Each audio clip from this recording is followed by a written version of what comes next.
The Winchester rifle fell from Magnolia's trembling hands.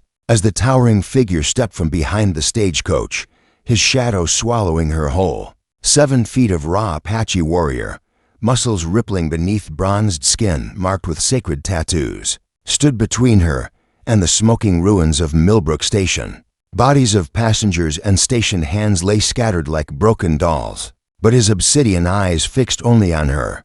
"Kayani," he rumbled in his native tongue, then switched to perfect English. Golden hair, his massive hand reached out, fingers threading through her corn silk locks that had escaped her bonnet during the attack. "You're coming with me, please," Magnolia whispered, her emerald dress torn and dusty.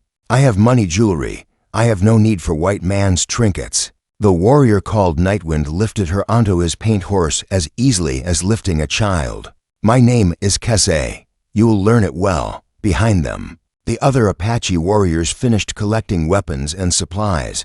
Smoke curled black against the desert sky. Magnolia's intended destination, the frontier town of Cedar Ridge, where her arranged marriage to Merchant Cornelius Blackthorne awaited, might as well have been on the moon now. Kese mounted behind her, his powerful arms caging her against his chest. She could feel the steady thunder of his heartbeat, smell the sage and leather scent of his skin. Terror and something else, something forbidden, coursed through her veins. "Why?" she managed to ask as they rode toward the mountains. "The spirits spoke to me in dreams," he said, his breath warm against her ear. "Showed me a woman with hair like summer wheat and eyes like winter sky. Said she would heal the wound in my heart." Magnolia's own heart hammered wildly. She'd been raised on stories of savage Indians, taught to fear them as monsters. But the man holding her spoke with the refined diction of an educated gentleman, his hands gentle despite their strength. As Cedar Ridge disappeared behind Red Canyon walls, she realized her old life, the loveless marriage, the suffocating expectations of proper society, was gone forever. What lay ahead in the Apache stronghold terrified and thrilled her in equal measure. The war party rode in silence through the afternoon heat. Magnolia noticed how the other warriors deferred to Kese, how they watched him with respect bordering on reverence. This was no ordinary brave, this was a chief, a leader of men who commanded both fear and loyalty. When they finally stopped at a hidden spring to water the horses, Kese helped her down, her legs buckled, and he caught her against his chest. "You are brave, golden hair," he murmured, studying her face. "Most white women would be weeping." "I may yet," she admitted, surprised by her own honesty. Something flickered in his dark eyes, approval, perhaps even admiration. "No," he said softly. "You have warrior's blood. I see it burning in you like hidden fire." As the sun began its descent toward the jagged horizon, Magnolia understood there was no going back. Whatever lay ahead in the Apache camp, whatever this giant of a man intended, she would face it. For the first time in her 22 years, she felt truly alive. The Apache village nestled in a hidden valley like a secret world carved from living rock. Adobe dwellings and traditional wickiups dotted the landscape, while cook fires sent spirals of smoke into the purple twilight. Children's laughter echoed off canyon walls as warriors returned from the raid. But the sound died when they saw Kese's prize. Magnolia straightened her spine. As curious eyes followed their approach, she would not cower, not give these people reason to see her as weak prey. Whatever game fate was playing, she would meet it with dignity. Enya, an elderly woman, emerged from the largest dwelling, her silver-streaked hair braided with turquoise beads. Despite her age, she moved with regal bearing, and Magnolia instinctively knew this was someone of great importance. Grandmother Ayana. Kese dismounted and helped Magnolia down, keeping a protective hand on her shoulder. "I have brought her." The old woman circled them slowly, her keen eyes taking in every detail of Magnolia's appearance. When she spoke, her voice carried the weight of authority. "The dream woman. Yes, I see it now." She switched to English, startling Magnolia. "You speak our tongue, white daughter?" "No, ma'am. Only English. Then you will learn, as you will learn our ways." Ayana's weathered face creased into something that might have been a smile. "I am the clan mother, Kese's grandmother, keeper of our traditions. You may call me Ayana."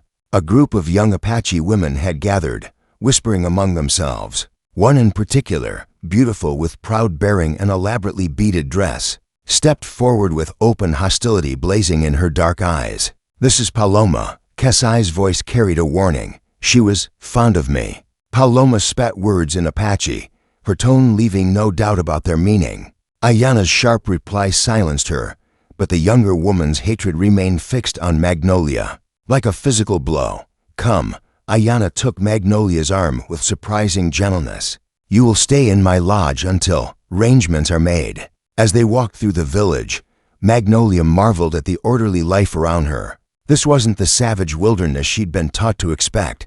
Children played elaborate games. Women worked at looms creating beautiful textiles. Men crafted weapons and tools with skilled precision. The air hummed with purposeful activity and community.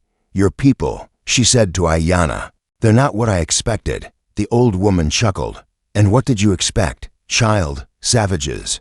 Murderers?" Magnolia flushed at her own words. "We are what we must be to survive in a world that would destroy us," Ayana replied simply. "Your people take our land, kill our buffalo, break treaty after treaty.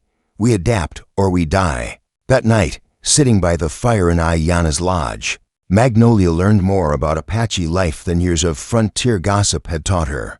The clan mother spoke of ancient traditions, of harmony with the land, of a proud people fighting for their very existence.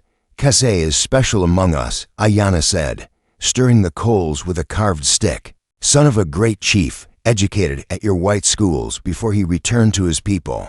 He could have stayed in your world, taken a white wife, lived in comfort. Instead, he chose to lead us through these dark times." "Why did he take me?" Magnolia whispered. "Because the spirits commanded it.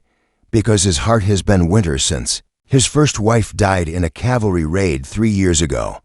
Because you, golden hair, are his salvation, or his destruction." Outside, wolves howled in the darkness, and somewhere in the village, a man sang a haunting melody that spoke of loss and longing. Magnolia pulled the soft deer hide blanket closer round her shoulders and wondered if her old life in civilized society had ever felt as real as this moment. Surrounded by supposed enemies who showed her more kindness than her own betrothed ever had. Tomorrow would bring new challenges, new questions about her fate. But tonight, for the first time since childhood, she felt protected rather than merely possessed. Dawn painted the canyon walls gold when Magnolia woke to find Kasai sitting silently by the dying fire, his massive frame motionless as carved stone. She studied his profile in the growing light, the strong jaw, the aquiline nose, the way morning shadows played across the ritual scars on his chest. "You watch me sleep," she said softly. "I guard what is mine." His dark eyes shifted to her face. "Did you rest well, golden hair?" The possessive words should have frightened her, but something in his tone, protective rather than predatory, stirred unfamiliar warmth in her chest. "Better than I expected. Your grandmother is kind." Ayana sees beyond the surface. She knows. "You are not like other white women." Magnolia sat up, wrapping the blanket around her shoulders. "What am I like?" Then, instead of answering, Kasai rose and offered his hand. "Come, I will show you our world." They walked through the awakening village as cooking fires sparked to life and early risers began their daily tasks. Magnolia noticed how people watched their joined hands with curiosity rather than hostility. All except Paloma, who stood grinding corn with violent intensity. Her beautiful face twisted with rage. "She hates me," Magnolia observed. "She hates what you represent. Change, the end of her hopes." Kasai's thumb traced across her knuckles. "Paloma expected to be my wife, to unite our family's bloodlines. Your rival destroys those plans." They climbed a narrow path up the canyon wall to a sacred overlook, where ancient petroglyphs covered the red stone. The view below took Magnolia's breath away. Their hidden valley spread like a green jewel amid the harsh desert, protected and perfect, beautiful, she whispered. "This land holds our ancestors' bones, their spirits, their wisdom. When the white soldiers come, and they will come, this is what we fight to preserve." Magnolia turned to study his profile. "You speak as if war is inevitable." "It is. Your people will never allow us to exist in peace. They want our land, our resources, our destruction. His voice carried centuries of pain. But today, there is no war. Today, there is only you and me and the morning sun. He taught her to recognize medicinal plants, showed her where clear springs bubbled from living rock, pointed out the hidden paths warriors used to travel unseen. With each shared moment, the wall between captor and captive crumbled a little more. "Why did you really take me?" she asked as they rested in the shade of an ancient cottonwood. Kase was quiet for so long she thought he wouldn't answer. When he finally spoke, his voice was barely above a whisper. "My wife, Ayana's namesake, was killed when soldiers attacked our winter camp. She was heavy with my child." His hands clenched into fists. I became lost in grief, in rage. The other chiefs began to question my judgment, my ability to lead. I was drowning in darkness. And then, the dream came, a woman with golden hair and sky-blue eyes, standing in sunlight. The spirits said she would show me the path back to the light, but only if I had courage to claim her. He turned to face her fully. "When I saw you at that station, stepping down from the coach like a vision made flesh, I knew." Magnolia's heart raced. Knew what? That my life, my people's survival depended on bringing you home. The word home hung between them like a bridge neither dared cross. But when Kase reached out to touch her face with infinite tenderness, Magnolia didn't pull away. "I know this is not the life you planned," he said. "I know I am not the man you expected to love." Love, the word escaped before she could stop it. "Can you learn to love a man like me, a warrior, a leader of a people your kind call savage?" Looking into his eyes that held intelligence, compassion, strength, and an ocean of unspoken longing, Magnolia realized she was already halfway there. "I don't know," she answered honestly, "but I'm willing to try." His smile transformed his entire face, revealing the gentleness beneath the warrior's mask. When he kissed her, soft and reverent under the desert sky, Magnolia understood that some forms of captivity might actually be freedom in disguise. 3 weeks passed in a strange dance of discovery and desire. Magnolia learned to weave baskets, to grind corn, to move through the village with growing confidence. Ayana proved a patient teacher, sharing Apache wisdom alongside practical skills, while Kase spent his days training warriors and his evenings walking with Magnolia through moonlit canyons. But not everyone welcomed the white woman's presence. "She brings bad spirits," Paloma hissed to a group of women by the river. "Since she came, the hunting has been poor. The signs are dark." Magnolia pretended not to notice the suspicious glances, the way conversations stopped when she approached. She focused instead on earning her place through hard work and quiet dignity. But tension crackled through the village like summer lightning. The crisis came when young Nalnish, barely 16 and eager to prove his warrior status, challenged Kasai's leadership openly during a council meeting. "You think with your loins, not your head," the youth declared, rising to face the chief. "This white woman makes you weak, soft, unfit to lead us into the battles ahead." Silence fell like a stone. Even the fire seemed to hold its breath. Kase stood slowly, his 7-foot frame casting long shadows across the gathered warriors. "You question my judgment. Nalnish, I question your priorities. Apache men die fighting white soldiers while you play house with their sister." The insult struck like a whip. Several warriors reached for their weapons, but Kase raised his hand for peace. "Then you challenge me for leadership of this clan." Nalnish's bravado faltered slightly, but pride pushed him forward. "I do. Traditional combat or modern weapons, knives only, as our fathers fought." Magnolia watched from the crowd of women, her heart hammering against her ribs. Ayana's weathered hand found hers and squeezed tight. "This is not about you alone, child," the old woman whispered. "This is about change, tradition, survival, all the fears our people carry." The combatants faced each other in the circle of firelight, stripped to the waist, each holding a curved fighting blade. Nalnish was young, quick, burning with righteous fury, but Kase moved with the deadly grace of long experience, his scarred body telling stories of countless battles survived. They circled each other like predators, looking for weakness, for opportunity. When Nalnish lunged, Kase sidestepped smoothly, his blade opening a shallow cut across the younger man's ribs. First blood to Kase, Ayana announced, honorably taken.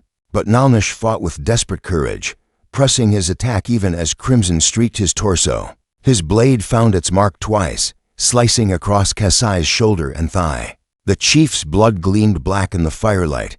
The duel could have ended in death, should have, by all rights, but when Kase finally pinned his challenger to the ground, his knife at Nalnish's throat, he chose mercy over tradition. You fight with honor, he said, helping the defeated warrior to his feet. Your courage serves our people well, but wisdom comes only with time and pain. I have earned both. He turned to face the assembled clan, his voice carrying absolute authority. I claim this woman by right of war, by command of spirits, by choice of my heart. Any who would dispute this will face me as Nalnish did.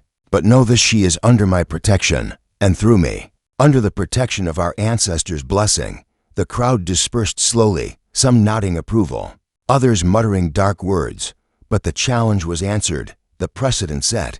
Later, as Magnolia tended Kase's wounds by lamplight, her hands trembled with more than concentration. You could have been killed, she whispered. Did you think I would not fight for you? I thought. She paused, struggling with unfamiliar emotions. I thought I couldn't bear to lose you. His fingers tilted her chin up until their eyes met. Then you know how I felt watching from the canyon rim as soldiers burned my first wife's body. How I've felt every day since, empty as winter wind. And now I remember what it means to have something worth protecting. When he kissed her, this time, it carried the taste of blood and victory, of a man claiming his heart's desire against all odds. Magnolia kissed him back with equal hunger, finally admitting what she'd known for weeks, but been too frightened to acknowledge. She was falling in love with her captor, her protector, her magnificent Apache warrior. The harvest moon hung full and silver when Ayana announced it was time.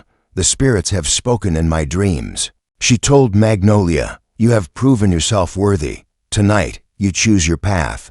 Magnolia knelt beside the sacred fire as the clan mother painted intricate symbols on her face with clay and plant dyes, symbols of protection, of joining, of transformation from one life to another. The entire village had gathered, their faces solemn in the flickering light. Do you take this man as your husband by Apache law? Ayana's voice carried the weight of ancient ritual. Do you pledge your heart to his people, your strength to their survival, your spirit to their sacred ways? Looking across the fire at Kase, magnificent in his ceremonial dress, eagle feathers braided in his long black hair, chest painted with the symbols of his clan, Magnolia felt no doubt, no hesitation. I do, she said in carefully practiced Apache words that meant I choose this path willingly. The ceremony that followed was unlike anything from her sheltered white upbringing. Drums thundered like heartbeats, while dancers told the story of their union in graceful, primal movements. Elder warriors chanted blessings while women scattered sacred pollen on the wind. When Kase took her hands and spoke his vows in both Apache and English, his deep voice carried across the canyon like a promise to the stars themselves. I take you as my wife, my partner, my equal. Your heart is my heart, your pain is my pain, your joy is my joy. I will protect you unto death, honor you above all others, love you through all seasons of our lives. Magnolia repeated the words in her accented Apache, stumbling only slightly over the complex pronunciations, but her meaning rang clear and true. The celebration lasted until dawn, filled with feasting, storytelling, and dancing that seemed to connect earth and sky. Even Paloma, dressed in her finest clothing, approached Magnolia during the festivities. I hated you, she said without preamble. I know, I still do a little. Paloma's smile held grudging respect, but I see how he looks at you now. Like sunrise after the longest night. He has been dead inside since Ayana's passing. You brought him back to the living world. It was as close to a blessing as Magnolia expected from her former rival. When the last guest departed, Kase carried his bride to their new lodge, larger than the others, befitting a chief's status, decorated with the finest blankets and pottery the clan could provide. But Magnolia barely noticed the furnishings. Her attention focused entirely on her husband's hands as he untied the ceremonial ribbons. In her hair, no regrets, he asked softly, only one. she whispered. His hands stilled. Tell me. I regret that it took so long to find you. Their lovemaking was both tender and fierce, a claiming that went beyond the physical into something sacred and profound. In Kesai's arms, Magnolia discovered passion she'd never known existed, a completion that made her understand why the spirits had guided her to this hidden valley. Afterwards, lying skin to skin beneath soft deer hides, she traced the ritual. Scars on his chest with wandering fingers, each one tells a story. He murmured, vision quests, battles, ceremonies of passage. Will you tell me their meanings? We have a lifetime for such tales, wife. The word wife sent warmth through her entire being. She was no longer Magnolia Featherstone, unwilling bride destined for a loveless marriage in Cedar Ridge. She was golden hair, beloved of Kesai, daughter of the Apache people. What happens now? She asked. Now we build a life together, raise children if the spirits will it, lead our people through whatever darkness comes, and if the soldiers come, if there's war. Kesai's arms tightened around her. Then we face it together, as husband and wife, as partners in all things. Outside their lodge, the desert wind sang lullabies through the canyon walls. Somewhere in the darkness, a coyote called to its mate, the sound wild and free and eternal. Magnolia closed her eyes and listened to the steady rhythm of her husband's breathing, finally understanding what it meant to be truly home. 5 months of married bliss ended with dust clouds on the eastern horizon. Scouts raced back to the village, with news that turned blood to ice water. 3 columns of cavalry, over to 100 soldiers total, converging on their hidden valley from different directions. Colonel Morrison leads them, gasped Lone Wolf, his horse lathered with sweat from hard riding. The one they call Apache Hunter. He's brought artillery. Kesai stood at the rim overlooking their sanctuary, his jaw set like granite.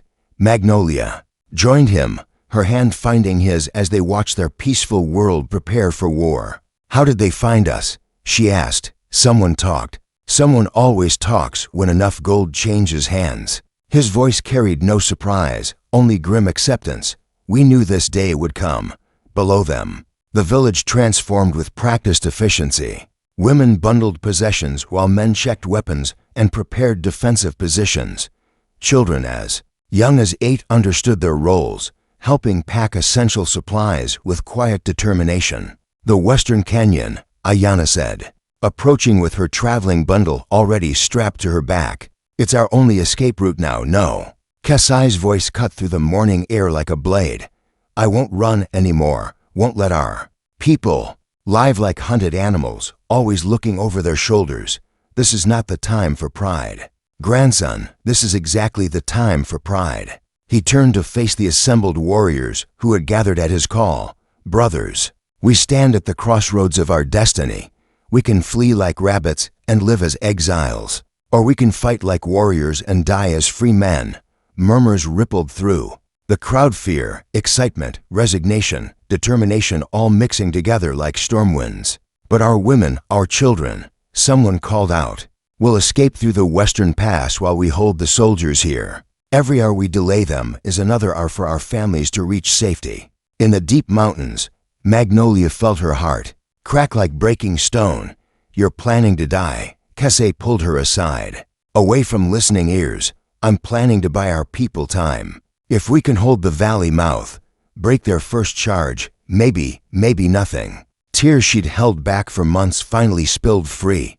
You'll be slaughtered. 200 trained soldiers with artillery against 30 warriors. 40 warriors, corrected Nalnish, stepping forward with his weapon ready. I stand with my chief. Other young men echoed his pledge until every able-bodied fighter in the village had volunteered for what they all knew was a suicide mission. This is madness, Magnolia whispered. This is honor, Kesai replied gently. This is what it means to be Apache. The evacuation began immediately. Elders, women with small children, and the wounded started the treacherous climb toward the hidden pass. Magnolia should have gone with them. Her husband commanded it. Tradition demanded it. Instead, she stood at the armory and selected a Winchester rifle, golden hair. What are you doing? Ayana's eyes widened with alarm. I'm staying with my husband. This is not your fight. It became my fight the day I chose this life. Magnolia checked the rifle's action with competent hand skills learned from frontier necessity. Now pressed into desperate service, I won't run while the man I love dies for my freedom. The argument that followed was fierce but brief. Cassie forbade it, commanded it, pleaded against it, but Magnolia had found her backbone at last. That core of steel her soft upbringing had never revealed. "I'm staying," she said simply. "Not as your prisoner, not as your obedient wife, but as your partner. We face this together or not at all." When the first cavalry trumpet sounded from the valley mouth, 38 Apache warriors and one former white society lady waited behind hastily erected barricades. The approaching thunder of hoofbeats echoed off canyon walls like approaching judgment. Cassie squeezed her hand one final time. "Whatever happens, know that you gave me back my life, and you gave me mine," she whispered back. The battle for their sanctuary was about to begin. The first cavalry charge shattered against Apache determination like waves against stone. Hidden among the rocks, Magnolia's rifle barked deadly accurate. Fire while her husband's war cry echoed off canyon walls. Soldiers fell from their saddles, their formation breaking apart as horses screamed and reared in panic. "Hold the line," Colonel Morrison's voice roared above the chaos. "Reform and advance." But the narrow valley mouth worked against the cavalry's numerical advantage. They could only attack in small groups, and each assault met withering crossfire. From concealed positions, Apache warriors fought with the fury of men protecting everything they held sacred. Hours passed in smoke and thunder. The mountain howitzer's shells exploded against cliff faces, sending rockslides cascading down, but failing to dislodge the defenders. Magnolia's shoulder ached from the rifle's recoil, her hands black with powder residue, but she kept firing. With mechanical precision, they're pulling back, Nalnish called out during a brief lull. Cassie studied the retreating soldiers through captured binoculars, regrouping for another assault. "They've lost too many men to continue these piecemeal attacks." As if to confirm his words, Morrison's voice carried across the valley, magnified by a speaking trumpet. "Apache, this is Colonel Morrison, United States Army. You are surrounded and outnumbered 10 to 1. Surrender now and you will be treated according to military law." Cassie stood atop the highest barricade, magnificent and defiant, his powerful voice ringing with contempt. "This is Cassie, war chief of the Kirikahua. We do not surrender our homeland to invaders. Come and take it if you can." The battle resumed with savage intensity.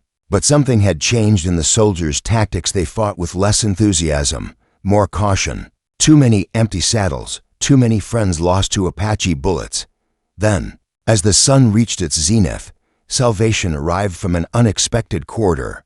The sound began as distant thunder, growing louder until the earth itself seemed to shake. From the eastern entrance to the valley, the very direction the cavalry had entered, came the most beautiful sight Magnolia had ever witnessed. Apache warriors, hundreds of them, warriors from allied bands, from distant clans, from tribes thought scattered forever. They came painted for war, singing death songs, riding like avenging spirits across the desert floor.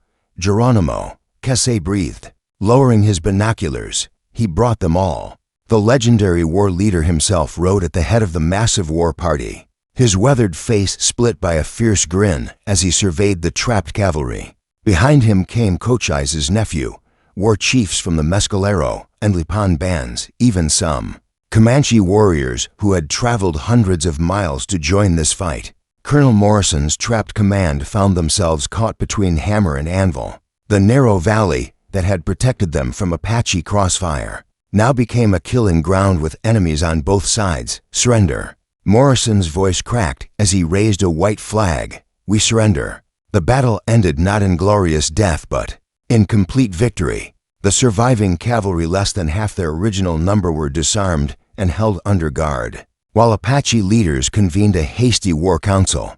"Word of your fight spread like wildfire," Geronimo explained to Cassie. Young warriors rode from band to band, telling how the great chief Cassie and his golden-haired wife stood against impossible odds. "It stirred something in our people's hearts that has been sleeping too long."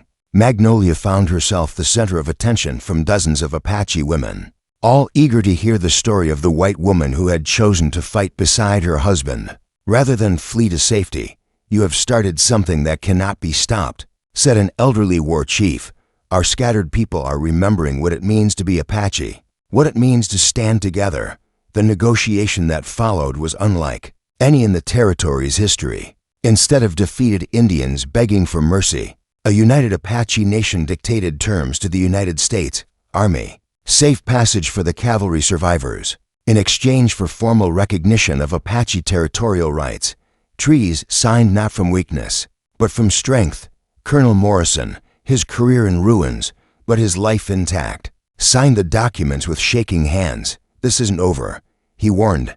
"No," Kese agreed. "It's just beginning." As the cavalry departed under escort, leading their wounded and bearing their dead, Magnolia stood beside her husband watching a new world being born. Around them, Apache families were returning to their valley, children laughing as they raced. "Toward home, no regrets?" Kese asked, echoing their wedding night conversation. Magnolia looked out over the valley where their people were rebuilding, where their children would grow up free, where love had conquered fear and unity had triumphed over division. "Only one," she said with a smile. "Tell me, I regret that I ever thought I wanted a civilized life." Their laughter rang across the canyon walls like victory bells, carrying on the desert wind to the four directions, proclaiming to the world that some loves are worth fighting for, some freedoms are worth dying for, and some stories end exactly as they should, with two hearts beating as one. Beneath the endless western sky, years later, when their children and grandchildren gathered around the fire to hear the old stories, they would always ask about the beginning, about the day their grandfather saw their grandmother step down from that stagecoach and knew his destiny in a single heartbeat. And Magnolia, her golden hair now silver but her spirit as fierce as ever, would always begin the same way it started, with four words that changed everything: "You're coming with me."